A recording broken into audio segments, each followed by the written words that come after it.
बिस्मिल्लाहिर्रहमानिर्रहीम। कैसे हैं भाई आप लोग? रटना नहीं है, समझना है। Syntax book board second year chemistry, introduction to hydrocarbon, और इसका पार्ट 6 हम करने जा रहे हैं, आइसोमेरिज्म। ठीक है भाई, कॉपी पेंसिल ले लीजिए, लेक्चर को नोट करना है और मुस्कुराते रहना है। पार्ट 6 आइसोमेरिज्म क्या है भाई? Same chemical formula but different compounds. Different compounds अलग अलग हैं, लेकिन केमिकल फॉर्मूला सेम ही है।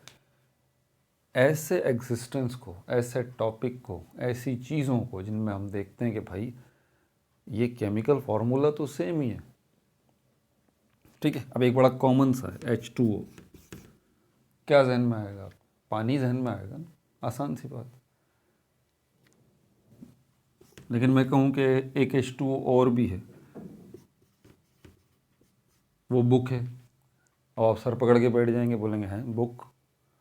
इस बुक का फॉर्मूला भी H2O है, वाटर का फॉर्मूला भी H2O है, ऐसे कैसे? मिसाल दे के समझा रहा हूँ, ऐसा है। इसी तरह का फ़र्क है जिस तरह ये वाटर और बुक के अंदर फ़र्क है ना, फॉर्मूला सेम। ठीक है, फॉर्मूला मतलब रेसिपी। बिरयानी बनानी हो तो जो रेसिपी बिरयानी बनाने की है उससे बिरयानी बनेगी ना। ऐसे थोड़ी होगा कि उस रेसिपी से कभी बिरयानी बन गई, कभी कोफ्ते बन गए, कभी कबाब बन गए। रेसिपी मतलब तरीका। बात को समझ रहे हैं? लेकिन ऐसा मुमकिन है केमिस्ट्री में। ऐसे बहुत सारे कंपाउंड्स हैं जिनका केमिकल फॉर्मूला तो एक ही जैसा है, लेकिन वो कंपाउंड्स अलग अलग हैं। ठीक है, क्लियर हो गई बात? अब ज़रा आगे चल के इसकी मिसालें देख लेते हैं। और ऐसे कंपाउंड्स को हम कहते हैं आइसोमर्स। आइसोमर्स कहते हैं। ठीक है भाई। अच्छा, ये टाइप्स इसकी कितनी हैं? 2 टाइप्स बुनियादी तौर पर। स्ट्रक्चरल आइसोमर्स और स्टीरियो आइसोमर्स। ठीक है, ये 2 बुनियादी कैटेगरी हैं। पहले हम देख लेंगे स्ट्रक्चरल को। स्ट्रक्चरल आइसोमर्स ये क्या है? ये ग्रुप है आइसोमर्स का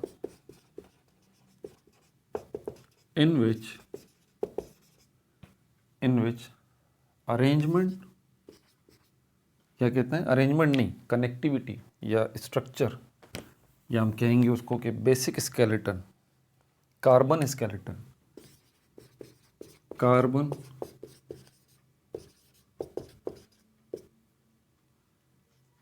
या हम इसको यूं कहते हैं कि isomers based on group of isomers based on carbon skeleton. Carbon skeleton. बात समझ आई? नहीं समझ आई सर, अभी समझा देता हूँ।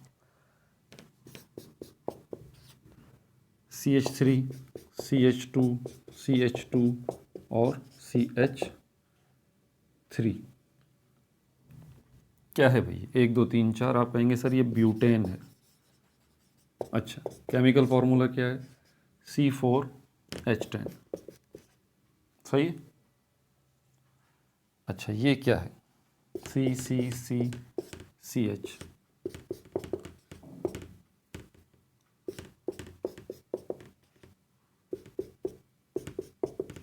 ये क्या है? ये भी ब्यूटेन है भाई। ठीक है, केमिकल फॉर्मूला क्या है इसका? यही है,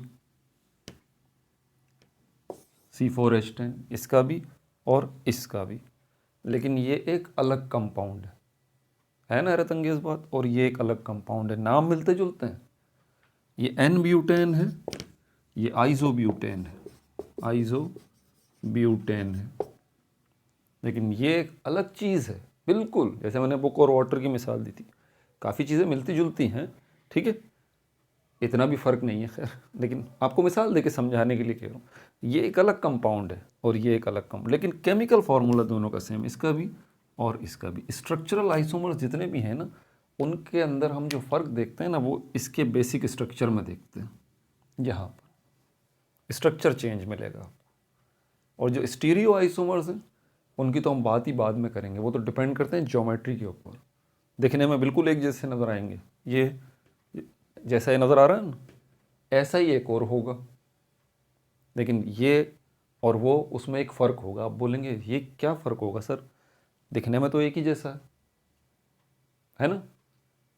आप आईने के सामने खड़े होते हैं, ख़ुद को देख रहे होते हैं, बाल बना रहे होते हैं, दिखने में तो दोनों ही एक जैसे हैं, वो जो आईने में नज़र आ रहा है और वो जो आप है ना, लेकिन है तो फ़र्क ना।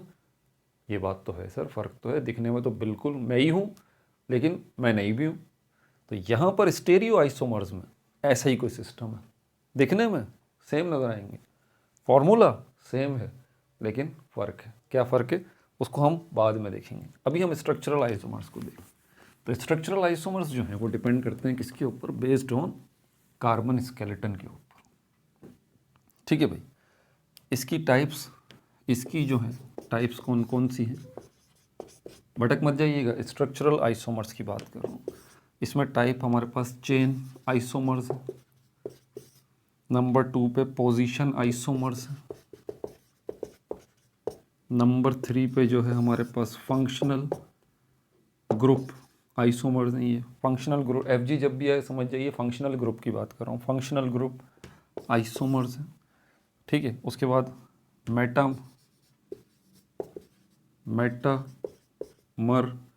मेटामर आइसोमर्स हैं, ठीक है। कितने हो गए, 1 2 3 4, पांचवा जो है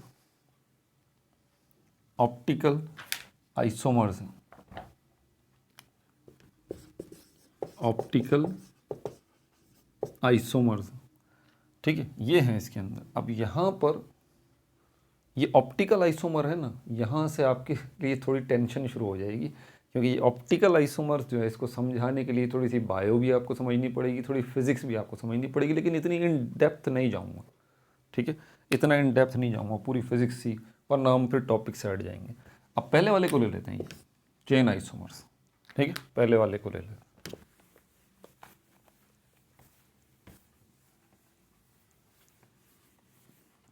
तो स्ट्रक्चरल आइसोमरिज्म के अंदर पहला वाला जो है हमारे पास चेन आइसोमर्स, चेन आइसोमर्स। अब इसमें मैं क्या करूंगा, इसमें जो ना डायरेक्टली मैं आपको कंपाउंड जो है वो लिख दूंगा, आपको खुद ही समझ में आ जाएगा यार ये चेन आइसोमर्स है। फ़र्क तो तभी पता चलेगा ना भाई, मिसालें लिखूंगा, इसीलिए बुक जो है ना वो मैं सामने रखता हूँ। C ये CH3 है, ये CH3 है, ठीक है, ये CH2, ये CH2। उसके बाद हमारे पास ये CH3 CH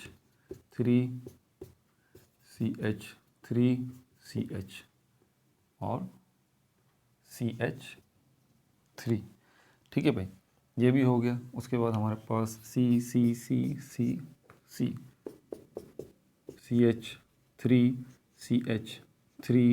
CH2 sorry CH2 CH3, ठीक है भाई, ये भी हो गया। अच्छा, उसके बाद फिर C और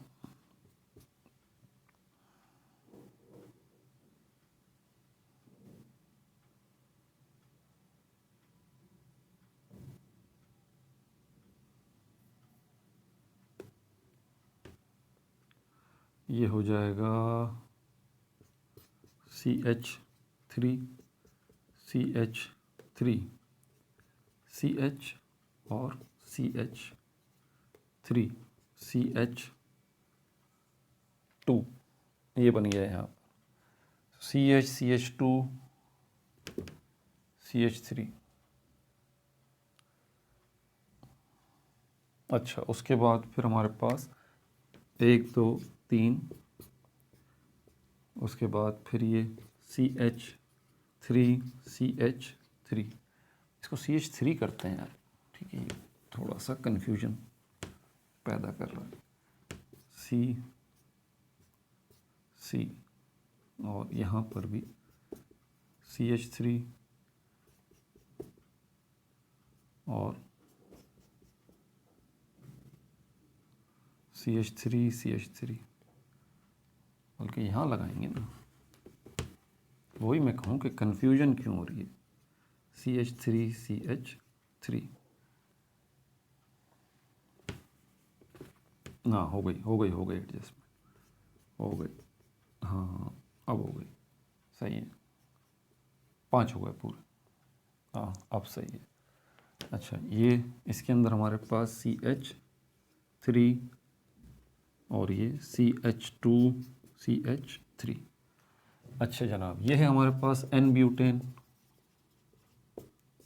ये है हमारे पास आइजोब्यूटेन, ठीक है, ये है हमारे पास N पेंटेन, ये है हमारे पास आइजो पेंटेन, ये है हमारे पास नियो पेंटेन, नियो पेंटेन। अब यहाँ पर ये देखें, ये जो दोनों है ये आइसोमर्स हैं। जो इसका केमिकल फार्मूला है वही इसका केमिकल फार्मूला है। इसका केमिकल फार्मूला क्या है? C4H10, और इसका भी केमिकल फार्मूला C4H10 है। फ़र्क क्या है? बेसिक स्केलेटन में है दोनों की, इनकी चेन्स में फ़र्क है सिर्फ, और कुछ भी नहीं है, ठीक है। यहाँ पर देखें N पेंटेन को, इसका केमिकल फार्मूला क्या है? C5H12, ठीक है। इसका आइसोपेंटेन का केमिकल फार्मूला क्या है? C5H12। नियोपेंटेन का केमिकल फार्मूला क्या है? C5H12। फ़र्क किस जगह पर है? Basic skeleton, carbon skeleton chain के अंदर, ठीक है। और ये तीनों अलग अलग चीज़ें हैं, ठीक है। हालांकि इनका केमिकल फार्मूला बिल्कुल सेम ही है, वही है केमिकल फार्मूला, लेकिन स्ट्रक्चर अलग अलग है। इसलिए ये N पेंटेन एक अलग चीज़ है, आइसोपेंटेन एक अलग चीज़ है, और नियोपेंटेन एक अलग चीज़ है। फ़र्क जो है, ज़्यादा फ़र्क तो नहीं है, लेकिन भाई फ़र्क तो है ना, फ़र्क तो है ना, ठीक है। तो ये हमारे पास चेन आइसोमर्स आ रहे हैं। दूसरी हमारे पास जो एग्जाम्पल है वो हमारे पास है, दूसरी हमारे पास जो टाइप है स्ट्रक्चरल आइसोमर्स की, वो है पोजीशन आइसोमर्स। पोजीशन आइसोमर्स के नाम को अंदाज़ा करें कि ये क्या है? Change in the position of functional group. और आज एक न्यू जो है, मैं आपको फंक्शनल ग्रुप बताता हूँ। इससे पहले आपने सुना नहीं होगा, आप बोलेंगे हैं सर ये भी फंक्शनल ग्रुप होता है? जी भाई, ये भी होता है। Change in the position of functional group, बल्कि यूँ कहना पड़ेगा change in the position of same functional group. Same functional group, जी वही फंक्शनल ग्रुप है, लेकिन पोजीशन उसकी चेंज हो जाएगी।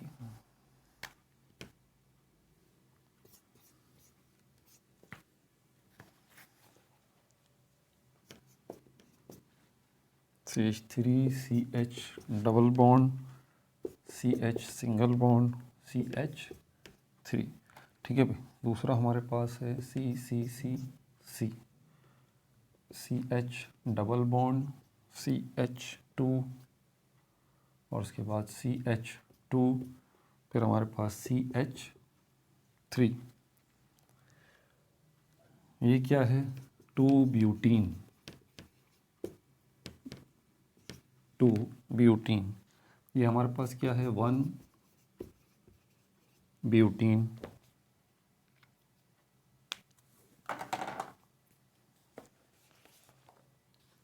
ये दोनों हमारे पास कौन से आइसोमर्स हैं, कौन से ग्रुप में आते हैं? स्टीरियो में आते हैं, स्ट्रक्चरल में आते हैं? स्ट्रक्चरल में आते हैं, ठीक है। अच्छा, स्ट्रक्चरल में आते हैं तो सर किस में आते हैं? स्ट्रक्चरल में तो बहुत सारी टाइप्स हैं, चेन आइसोमर्स भी हैं, ठीक है, पोजीशन आइसोमर्स भी हैं। ये पोजीशन आइसोमर्स में आते हैं। सर क्या बात कर रहे हैं? पोजीशन आइसोमर्स की डेफिनेशन हमें पता है, सेम फंक्शनल ग्रुप होगा, लेकिन डिफरेंट जगहों पे होगा। ये होते हैं हमारे पास पोजीशन आइसोमर्स। फंक्शनल ग्रुप तो कहीं है ही नहीं, कहीं लगा हुआ है अल्डिहाइड, कहीं लगा हुआ है कार्बोक्सिलिक एसिड। भाई ये जो डबल बॉन्ड है ये भी पता है आपको, ये भी फंक्शनल ग्रुप है। और जो ट्रिपल बॉन्ड है वो भी फंक्शनल ग्रुप है, नोट्स में डाल लें ये बात अपने, ठीक है। तो ये रहा फंक्शनल ग्रुप, ये रहा फंक्शनल ग्रुप, ठीक है। ये भी ब्यूटीन है, ये भी ब्यूटीन है, लेकिन इन दोनों ब्यूटीन के अंदर जो फंक्शनल ग्रुप यानी कि ये डबल बॉन्ड है, इसकी पोजीशन चेंज है। अगर मैं इसकी गिनती करूं तो 1 2 3 4, दूसरे नंबर पे यहाँ डबल बॉन्ड मिल रहा है, 2 ब्यूटीन है ये। और यहाँ पर 1 2, यहाँ से गिनती शुरू करेंगे, 1 2 3 4, पहले वाले कार्बन पे डबल बॉन्ड है, ये 1 ब्यूटीन है ये। तो ये दोनों एक दूसरे के आइसोमर्स हैं, ठीक है। ब्यूटीन, ये भी ब्यूटीन है, ये भी ब्यूटीन है। फ़र्क क्या है? फंक्शनल ग्रुप यानी कि डबल बॉन्ड की पोजीशन, ठीक है भाई। तीसरी हम देखते हैं यहाँ पर, तीसरी हमारे पास जो कैटेगरी आती है वो आती है functional group isomers. Functional group isomers, इसमें तो to the point different functional groups है, टू द पॉइंट डिफरेंट इसमें फंक्शनल ग्रुप्स हैं, जैसे कि ये CH3। लेकिन बुनियादी चीज़ मत भूलिएगा, केमिकल फार्मूला सेम होगा जी, केमिकल फार्मूला सेम होगा। अब ये कैसे मुमकिन है यार, डिफरेंट फंक्शनल ग्रुप होंगे दो चीज़ों के, दो चीज़ों में, एक में अलग फंक्शनल ग्रुप लगा हुआ है, दूसरे में अलग लगा हुआ है, लेकिन उनके केमिकल फार्मूला सेम होंगे। क्या ये मुमकिन है? मुमकिन है भाई। ये देखें CH3 CH2 और OH, ये क्या हो गया? अल्कोहल। ये देखें CH3O CH3, ये क्या हो गया? ईथर। ये अल्कोहल है, कौन सा? इसको हम कहते हैं ईथाइल अल्कोहल। और ये ईथर है, इसको हम कहते हैं di ethyl ether, di ethyl ether. लेकिन इनका केमिकल फार्मूला निकालेंगे C2H6O। अल्कोहल का केमिकल फार्मूला C2H6O, और इस ईथर का केमिकल फार्मूला भी C2H6O। दोनों का केमिकल फार्मूला सेम है, लेकिन दो अलग कंपाउंड है। ये ईथर है, ये अल्कोहल है, ठीक है। ये दोनों एक दूसरे के आइसोमर्स हैं। और कौन से आइसोमर्स कहलाएंगे? ये फंक्शनल ग्रुप आइसोमर्स कहलाएंगे। क्यों? क्योंकि दोनों में जो फ़र्क है वो सिर्फ फंक्शनल ग्रुप का है। यहाँ पर ये देखें, ईथर का फंक्शनल ग्रुप लगा हुआ, ये रहा ओ, याद है ना ईथर? ग्रैंड टेस्ट कर लें, नोमेनक्लेचर का याद आ जाएगा। और यहाँ कौन सा फंक्शनल ग्रुप है? अल्कोहल। क्लियर हो गई बात? आगे चलते हैं। Metamerism,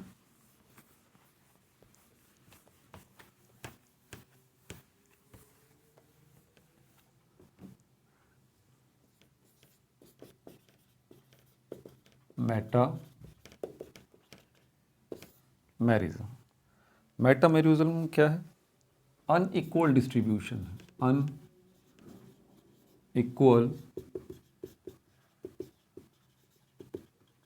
distribution of alkyl group. Alkyl group की अनइक्वल डिस्ट्रीब्यूशन यहाँ पर आपको दोनों आइसोमर्स में नज़र आएगी। मिसाल देके समझा देता हूँ। CH3O और C3H7, ठीक है भाई। ये भी एक ईथर है और ये भी एक ईथर। दिखाता हूँ आपको। ईथर में बुनियादी तौर पर उसका फॉर्मूला याद है आपको? ईथर का कहाँ याद होगा, बता देता हूँ। C2H5। ईथर का बुनियादी जो स्ट्रक्चर है वो इस तरह का होता है, बीच में ऑक्सीजन होता है, यहाँ पर अल्काइल ग्रुप होता है, यहाँ पर अल्काइल ग्रुप होता है। ये दोनों साइड पर, left hand side right hand side पे अल्काइल ग्रुप, ठीक है। अब ये भी एग्जैक्टली एक ईथर है, ये भी एक ईथर है, लेकिन जब आप इसका केमिकल फार्मूला उठाएंगे, इसका केमिकल फार्मूला उठाएंगे, आपको बिल्कुल सेम नज़र आएगा। C4H10O। इसका केमिकल फार्मूला भी यही है और इसका केमिकल फार्मूला भी यही है। तो यही तो आइसोमर्स होते हैं। डिफरेंट कंपाउंड्स होंगे, सेम केमिकल फार्मूलाज होंगे, तो इनका केमिकल फार्मूला दोनों का C4H10O है। लेकिन ये क्या है? ये भी ईथर है। ये क्या है? ये भी ईथर है। फ़र्क क्या है भाई? फिर फ़र्क है इनकी unequal distribution of alkyl group. यहाँ पर अल्काइल ग्रुप लगा हुआ है कौन सा, मिथाइल। यहाँ पर अल्काइल ग्रुप कौन सा लगा हुआ है, प्रोपाइल। यहाँ पर अल्काइल ग्रुप कौन सा लगा हुआ है, इथाइल। और यहाँ पर अल्काइल ग्रुप कौन सा लगा हुआ है, इथाइल। यहाँ पर इथाइल इथाइल, यहाँ प्रोपाइल मिथाइल। अनइक्वल डिस्ट्रीब्यूशन जो है वो यहाँ पर आपको नज़र आएगी इसकी। ठीक है भाई। अब पांचवा हमारे पास जो है वो कौन सा है, ऑप्टिकल आइसोमर्स। ओहो, ऑप्टिकल आइसोमर्स। अब इसको समझने के लिए आपको थोड़ा सा ब्रेन स्टॉर्मिंग करनी पड़ेगी, ज़्यादा फिजिक्स में नहीं लेके जाऊंगा अंदर। ठीक है, पहला वाला कॉन्सेप्ट तो बहुत आसान है, जिसकी प्रोनाउंसिएशन मुझे कोई ख़ास पता नहीं है, लेकिन बहरहाल क्योंकि नाम मैंने चेक की है, मेरे ख्याल में ये, अब ये ऑप्टिकल आइसोमर्स को समझना है तो पहले तो इसको समझ लीजिए, चिराल सेंटर क्या है। पता नहीं यही प्रोनाउंसिएशन है या गलत है, बहरहाल ये चिराल है या किराल है ये मुझे क्लियर नहीं है अभी, सीधी बात है। ठीक, मैंने चेक नहीं किया, टाइम नहीं मिला इतना। ये किराल सेंटर क्या है, पहले तो इसको आपको समझना पड़ेगा। ठीक है, उसके बाद आपको दूसरा कॉन्सेप्ट समझना पड़ेगा, ऑप्टिकल एक्टिविटी। ऑप्टिकल एक्टिविटी जब ये आप समझ लेंगे दोनों कॉन्सेप्ट, फिर आपको ये ऑप्टिकल आइसोमर्स जो है वो समझ में आएगा। और इसमें मुसीबत है फिज़िक्स की। ठीक है, मेरे लिए मुसीबत नहीं है, आपके लिए मुसीबत होगी। मुझे डर है कि मैं इतनी डिटेल में ना चला जाऊँ तो बड़ा मसला हो जाएगा, लेकिन मैं इतनी डिटेल में नहीं जाऊँगा, ख़ुद को काबू रखूँगा।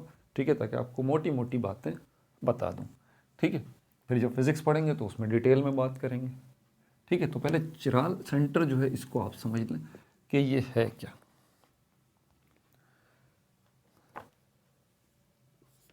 ये एटम भी हो सकता है और ग्रुप ऑफ एटम भी हो सकता है, बल्कि इसको एटम ही रहने दें आप, एक एटम। ठीक है, एक ऐसा एटम है जिसके पास वैरायटी है भाई। मिसाल के तौर पर ये कार्बन लें, 4 बॉन्ड बना सकता है ये, इसकी चारों साइड पर डिफरेंट फंक्शनल ग्रुप। चिराल सेंटर में different functional group around an atom, around an atom, that is carbon. तो कार्बन ने जो 4 बॉन्ड बनाए हुए हैं उसमें कार्बन नहीं है, डिफरेंट फंक्शनल ग्रुप हैं। जैसे मिसाल के तौर पर यहाँ पर हमारे पास एक मिसाल है अमाइनो एसिड की, अमाइनो एसिड की। ठीक है, अमाइनो एसिड के अंदर अगर आप देखें यहाँ पर अमाइनो एसिड के बीच में यहाँ पर कार्बन लगा हुआ है, इसकी राइट हैंड साइड पे कार्बोक्सिलिक एसिड लगा हुआ है COOH, और इसके इस साइड पर अल्काइल ग्रुप लगा हुआ है, और नीचे जो है वो हाइड्रोजन लगा हुआ है, और इसके ऊपर यहाँ पर अमाइन ग्रुप लगा हुआ है। इंटरेस्टिंग बात, amine group, carboxylic acid group, alkyl group, और ये हाइड्रोजन। हाइड्रोजन भी यहाँ पर एक जो है वो। तो इस किस्म की सिचुएशन जब होती है, जब चारों तरफ से different atom, different functional groups ने घेर रखा होता है, बीच में बेचारा कार्बन होता है, तो इस किस्म की सिचुएशन को हम कहते हैं ये चिराल सेंटर है। ये एटम जो है वो चिराल सेंटर है। क्लियर हो गई ये बात? ठीक है, और इस कार्बन को हम क्या नाम देंगे, क्योंकि ज़रूरी नहीं है कि बीच में कार्बन ही हो। ठीक है, इसलिए मैं एहतियात कर रहा हूँ। इस कार्बन को हम कहेंगे चिराल कार्बन, चिराल कार्बन कहेंगे। समझ में आ गई बात आपको? इसी में एक और मिसाल आपको दिखाता हूँ लैक्टिक एसिड की। लैक्टिक एसिड, ये कार्बन है, यहाँ पर कार्बोक्सिलिक एसिड ग्रुप लगा हुआ है। ठीक है, ऊपर जो है मिथाइल लगा हुआ है, यहाँ पर जो है वो क्या है, अल्कोहल जो है वो लगा हुआ है, और नीचे हाइड्रोजन।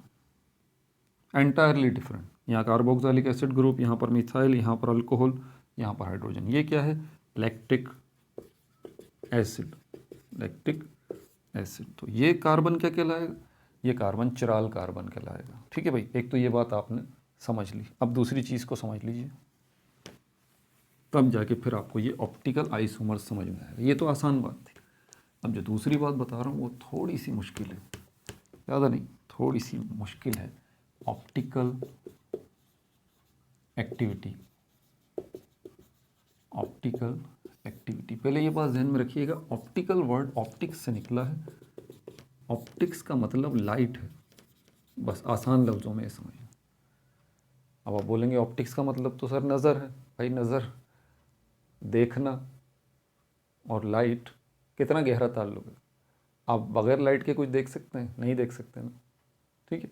इसी तरह वो सारी चीज़ें जो कि लाइट और आपकी आँखों से ताल्लुक़ रखती हैं, वो सब इस ऑप्टिक्स में आती हैं।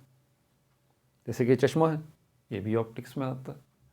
समझ में आ रही है बात आपको? तो ऑप्टिकल एक्टिविटी, इसका मतलब लाइट की एक्टिविटी, ऐसे ही कुछ लाइट की एक्टिविटी। अब लाइट की एक्टिविटी का यहाँ क्या काम बता देते हैं। लाइट जब प्रोपेगेट करती है ना एक जगह से दूसरी जगह, तो वो डिफरेंट प्लेन्स में करती है। अब ये प्रॉब्लम हो गई, अब प्लेन कैसे समझाऊं भैया आप लोगों को। प्लेन आसान लफ्ज़ों में ये समझ लीजिए, एक्सिस पॉइंट ऑफ व्यू से समझा देता हूँ। एक हमारे पास एक्स एक्सिस होता है, एक वाई एक्सिस होता है, एक जेड एक्सिस होता है। सर ये एक्सिस क्या होता है? ये डायरेक्शन होती है भाई, ठीक है। इसको आप ले लें, ये लंबाई है। एक 3D होती है ना, सारी चीज़ें 3D हैं, आप भी मैं भी। मतलब हर चीज़ का वजूद जो है, हर चीज़ की जो बॉडी है, वो बॉडी 3 डायरेक्शंस में बिखरी हुई है, लंबाई में भी, चौड़ाई में भी, ऊंचाई में भी। तो ये लेंथ हो गई, ये ब्रेड्थ हो गई और ये हाइट हो गई। इसी को हम कहते हैं ये एक्स एक्सिस है, ये वाई एक्सिस है और ये जेड एक्सिस है। तो वेव, लाइट वेव्स जब जारी होती हैं तो वो मल्टीपल प्लेन्स में सफ़र कर रही होती, मल्टीपल प्लेन्स में, एक्स एक्सिस में भी, वाई एक्सिस में भी, जेड एक्सिस में भी। समझ में आ गई बात? अच्छा, ये बात तो हो गई सर। अब हमें क्या करना है कि ये जो डिफरेंट एक्सिस में लाइट नॉर्मली अपने आप को ले जाती है, प्रोपेगेट करते हुए, ट्रैवल करते हुए लाइट वेव्स, हमें इनको वन एक्सिस में लेके आना है, वन एक्सिस में लेकर आना है। मतलब वन प्लेन में लेके आना। अब मैं एक्सिस का वर्ड इस्तेमाल नहीं करूँगा, अब मैं प्लेन का वर्ड इस्तेमाल करूँगा। ये 3 प्लेन्स हैं, वन प्लेन में हमें लाइट को लेके आना। ये काम कौन करेगा? ये एक डिवाइस करेगी जिसको पोलराइजर कहते हैं। क्या कहते हैं? पोलराइजर कहते हैं। जैसे ही लाइट इस पोलराइजर में इन होगी तो क्या होगा, ये पोलराइजर इस लाइट को एक ही प्लेन में कर देगा। जब इस पोलराइजर में से, जैसे कि ये पोलराइजर है, इसमें से जो लाइट आ रही है, इसमें से जब गुजरेगी तो ये जो कभी एक्स एक्सिस में भी जा रही है, वाई एक्सिस में भी जा रही है, जेड एक्सिस में भी लाइट जा रही है, ये पोलराइजर में से जब गुजरेगी और यहाँ से जब ये लाइट बाहर निकलेगी तो फिर ये सीधी हो जाएगी, एक ही प्लेन में आ जाएगी। ये जो लाइट बाहर निकलेगी इसको हम कहते हैं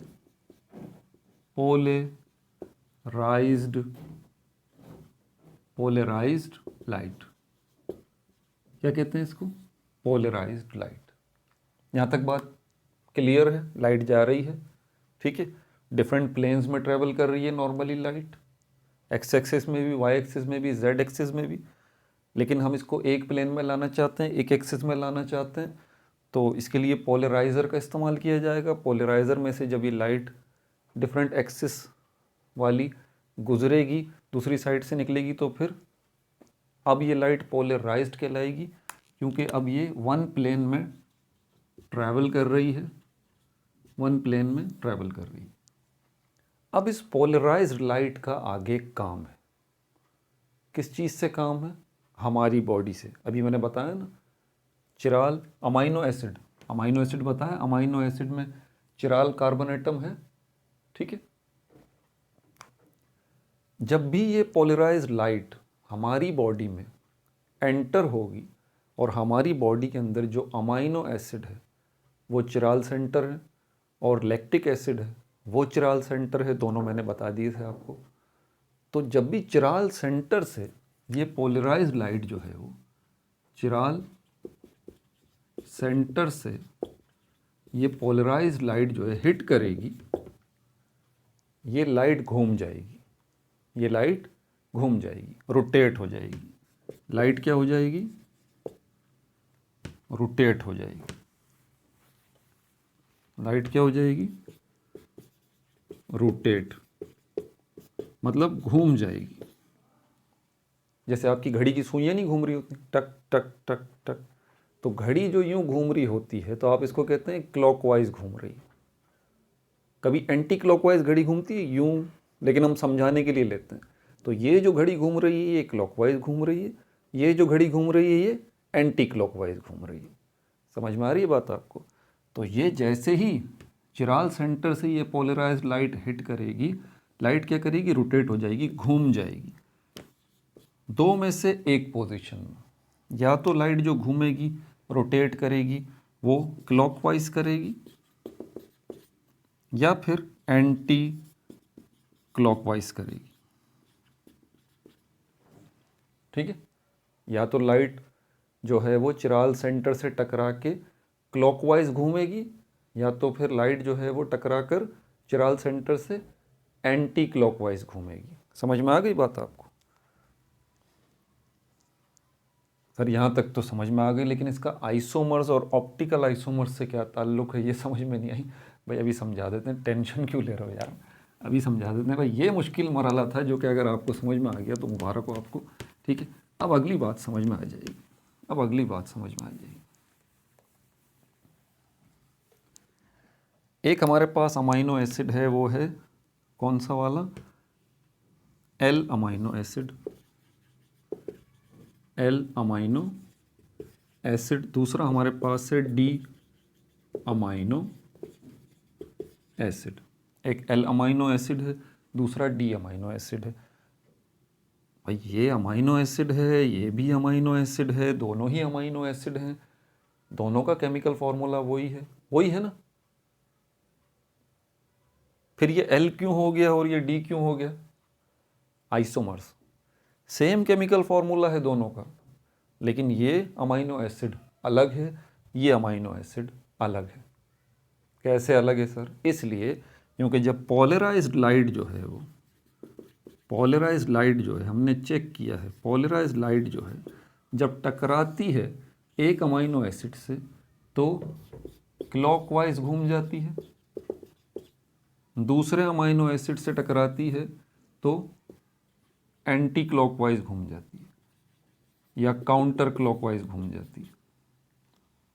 ये पोलराइज्ड लाइट बस ये दो ही चीज़ें कर रही है, या तो टकरा के अमाइनो एसिड से क्लॉकवाइज घूम रही है या अमाइनो एसिड से टकरा के काउंटर क्लॉकवाइज घूम रही है। अब जैसे कि ये नाम भी है अमाइनो एसिड के, ये एल है, ये डी है। ये हमने बहुत जगहों पे नोट किया, जब भी पोलराइज्ड लाइट को हम इन करवा रहे हैं तो वो जा रही है कुछ अमाइनो एसिड से तो टकरा के क्लॉकवाइज जा रही है, कुछ अमाइनो एसिड से टकरा के काउंटर क्लॉकवाइज जा रही है। इसी तरह लैक्टिक एसिड के साथ भी हमने यही जो है वो प्रॉब्लम देखा कि कुछ लैक्टिक एसिड ऐसे हैं जिसके साथ जो है वो लाइट टकरा कर क्लॉकवाइज घूम रही है, कुछ लैक्टिक एसिड हमने ऐसे देखे जिनसे लाइट जो है वो टकरा कर काउंटर क्लॉकवाइज घूम रही है। तो यहाँ पर हमारी ये बात समझ में आया कि हम तो धोखा खा सकते हैं, लाइट धोखा नहीं खा सकती। एग्जैक्टली ये आइसोमर्स हैं, एग्जैक्टली ये आइसोमर्स हैं। समझ में आई बात, किस तरह से आइसोमर्स हैं? क्यों? क्योंकि ये बात तो हमें पता है कि ये भी लैक्टिक एसिड है, ये भी लैक्टिक एसिड है, लेकिन लाइट दोनों पे डिफरेंट क्यों बिहेव कर रही है? इसका मतलब कहीं ना कहीं कोई ना कोई फ़र्क ज़रूर है। बावजूद ये कि सेम केमिकल फार्मूला है, बावजूद ये कि सब कुछ सेम है, लेकिन अब भी कहीं ना कहीं गड़बड़ है और लाइट इस वाले से टकरा रही है। इसीलिए फिर हमने लैक्टिक एसिड जो है वो दो तरह के कर दिए। एक lactic acid L lactic acid कहलाया, दूसरा lactic acid D lactic acid कहलाया। अमाइनो एसिड भी हमने दो तरह के कर दिए, एक अमाइनो एसिड जो है वो एल अमाइनो एसिड कहलाया, दूसरा जो है वो डी अमाइनो एसिड जो है वो कहलाया। क्लियर हो गई बात? तो इस किस्म के आइसोमर्स जो हैं वो ऑप्टिकल आइसोमर्स कहलाते हैं। ठीक है भाई, बात ख़त्म हो गई। इनको ऑप्टिकल आइसोमर्स भी कहते हैं और इन एंटियोमर्स भी कहते हैं। इन एंटियोमर्स भी इनको कहा जाता है। ऑप्टिकल आइसोमर्स भी कहते हैं, इन एंटियोमर्स भी इनको कहा जाता है। ठीक है भाई। अब इसमें हमारे पास दो तरह की कैटेगरी आ गई, एक तो हमारे पास डी आइसोमर हो गया और दूसरा हमारे पास कौन सी कैटेगरी आ गई, एल आइसोमर। अब मैं ये देख लूँ, क्योंकि ये वो आइसोमर होगा जिससे पोलराइज लाइट टकराएगी तो क्लॉकवाइज डायरेक्शन में घूमेगी या फिर एंटी क्लॉकवाइज डायरेक्शन में घूमेगी। मैं देख लूँ क्योंकि मुझे श्योर अभी नहीं हो रहा कि दोनों में से कौन सा है। यहाँ से ठीक है, तो यहाँ पर इसने बताया है कि ये D isomers while the compound that rotates the plane of the polarized light in anti-clockwise direction is referred as, अच्छा ये anti clockwise direction, anti clockwise direction, ये हमारे पास है क्लॉकवाइज डायरेक्शन। ठीक है, तो ये एल लैक्टिक एसिड जो है और ये डी लैक्टिक एसिड जो है, इसको चेंज कर लेते हैं ताकि तरतीब के मुताबिक आ जाए। ये डी और ये एल, ये डी और ये एल, ताकि तरतीब बन जाए। ठीक है, क्लॉकवाइज घड़ी के मुताबिक, तो ये डी लैक्टिक एसिड है, इससे जब पोलराइज लाइट टकराएगी तो क्लॉकवाइज डायरेक्शन में घूमेगी। ये एल लैक्टिक एसिड है, इससे जब टकराएगी पोलराइज लाइट तो काउंटर क्लॉकवाइज डायरेक्शन में घूमेगी। ये डी अमाइनो एसिड है, इससे जब लाइट टकराएगी तो क्लॉकवाइज डायरेक्शन में घूमेगी। ये एल अमाइनो एसिड है, इससे जब लाइट टकराएगी तो काउंटर क्लॉकवाइज डायरेक्शन में घूमेगी। अजान हो रही है भाई, मैं जवाब दे दूं, आप भी, आपको भी देना चाहिए, बैठ के दे दूं, कमर में दर्द हो गया।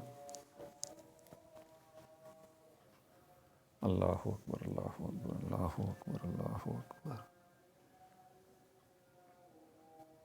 अशहदु अल्ला इलाहा इल्लल्लाह,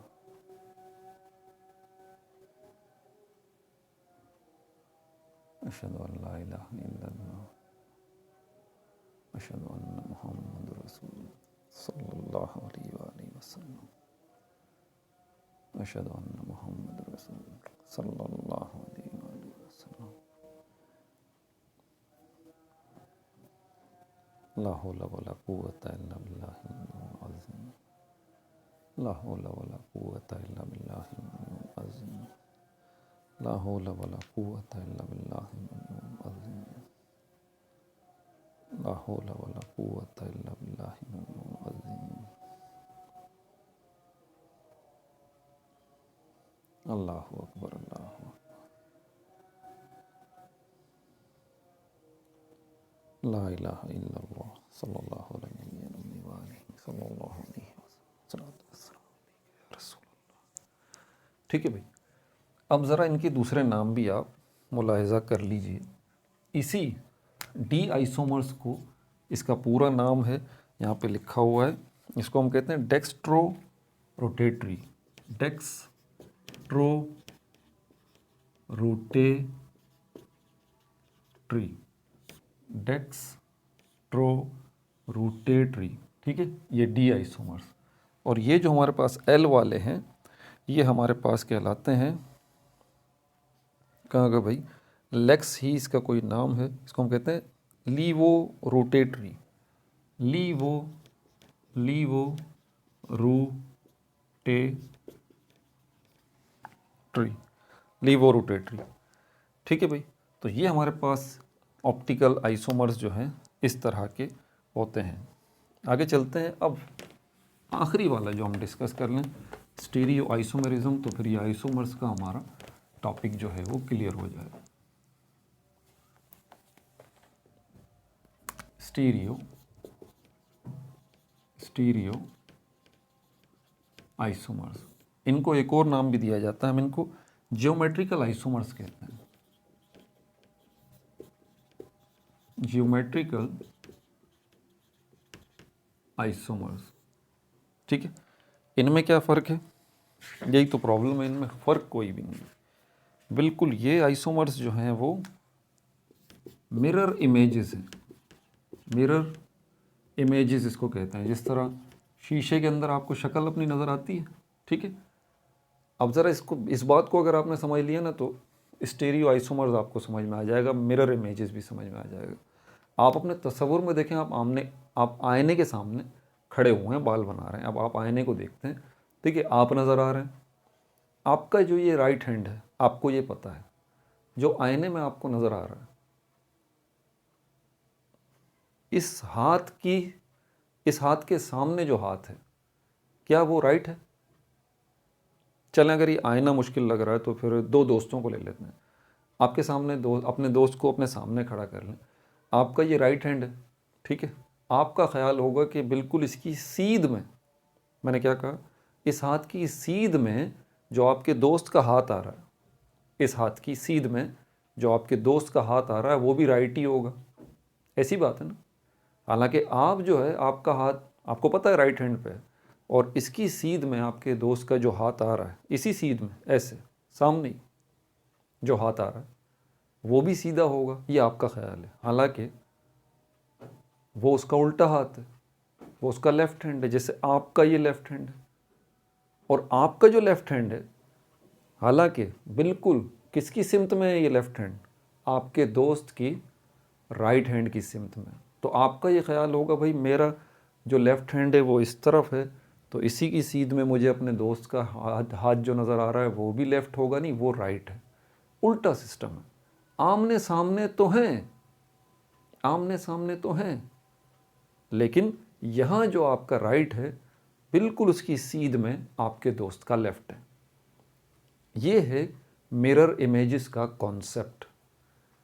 अब इसी बात को, दोस्त को हटा के आप आईने में देख लें एक दूसरे को, तो आईने में जो आप अपने आप को देख रहे हैं, आपकी राइट हैंड साइड पे जो आपको राइट हैंड नज़र आ रहा है वो राइट हैंड नहीं है, आपका लेफ्ट हैंड है, ठीक है। और जो आपका लेफ्ट हैंड है उसकी सीध में जो आपको अपना हैंड आईने में नज़र आ रहा है वो आपका राइट हैंड है, ठीक है। तो ये बेसिकली मिरर इमेजेस कहलाते हैं, स्टीरियो आइसोमर्स। इसमें कुछ एग्जाम्पल हैं तो मैं आपको दे देता हूँ। इसमें हमारे पास 2 टाइप्स निकलती हैं, 2 टाइप्स जो है वो हमारे पास इसमें निकलती हैं।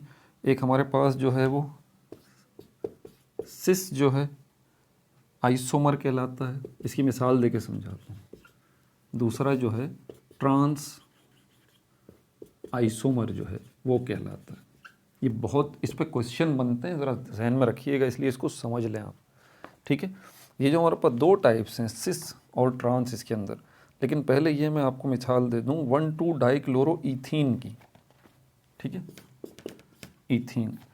इसकी ईथीन की इस साइड पे क्लोरीन लगा हुआ है, इस साइड पे क्लोरीन लगा हुआ है। हाइड्रोजन भी लगा लेता हूँ, ठीक है, यहाँ पर, या हाइड्रोजन नीचे कर लेता हूँ इसके, ये हाइड्रोजन यहाँ आ गया, इसके हाइड्रोजन यहाँ आ गया। इसी का आइसोमर देखें आप, इसी का दूसरा आपको isomer, carbon carbon double bond, यहाँ पर क्लोरीन, और ये हाइड्रोजन, और ये हाइड्रोजन, और यहाँ पर क्लोरीन। ये देखिए,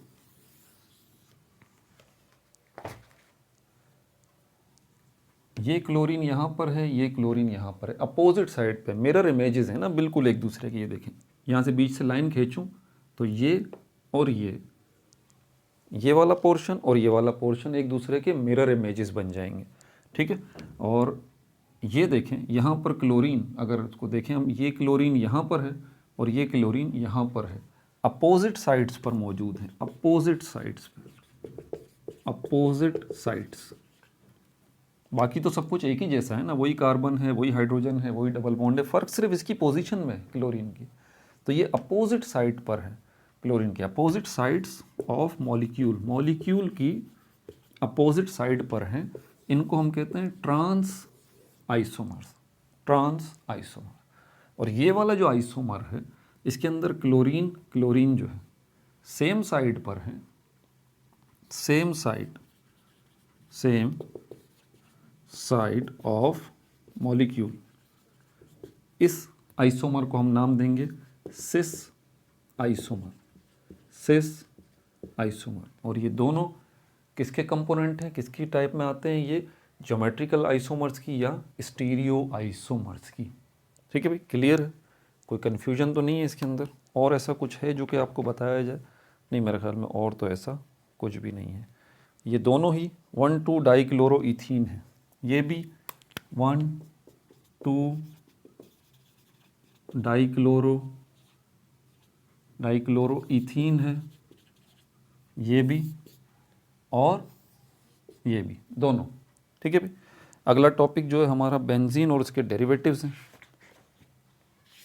कोशिश करेंगे इस, और अगले ही वीडियो के अंदर इलेक्ट्रोफाइलिक सब्स्टिट्यूशन रिएक्शन बेंजीन का, ये जो आपको टेंशन दिया हुआ ना, और बहुत सारे हैं, पूरा चैप्टर तो कवर करना अगले लेक्चर में मुमकिन नहीं होगा। चलें कोशिश करेंगे पार्ट 7 में पूरा चैप्टर ही निपटा दिया जाए, नहीं तो फिर काफ़ी कुछ निपटा दिया जाए। अपना बहुत ज़्यादा ख्याल रखिएगा। No like no subscribe, only share.